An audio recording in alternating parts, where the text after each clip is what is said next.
આજ કળયુગની અંદર સતયુગ ત્રેતા કે દ્વાપરની વાત જ નથી કરતો, અને બહુ પ્રમાણો સહક તમને કહું છું કે એક નરસિંહ મહેતા એને એનો ધારી લીધો, બસ મારો હરી કરે એ ઠીક. કોઈ કીધું કે તમારો જુવાન જો દીકરો મૃત્યુ પામ્યો મહેતાજી, ત્યારે નરસિંહ મહેતાનો જવાબ હતો કે મારો હરી કરે એ ઠીક. થોડોક સમય થયો, દામો કુંડે કરતાલ વગાડતા હતા. નરસિંહ મહેતાને કોકે કીધું કે મહેતાજી ગજબ થઈ ગયું. બોલે શું થયું ભાઈ? બોલે માણેક મહેતીનું મૃત્યુ, તમારી પત્નીનું મૃત્યુ થઈ ગયું.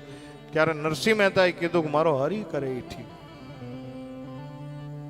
ભલું થયું ભાંગી જંજાળ, હવે સુખે ભજશું શ્રી ગોપાલ. જે થયું એ મારો હરી કરે એ ઠીક. અને આપણે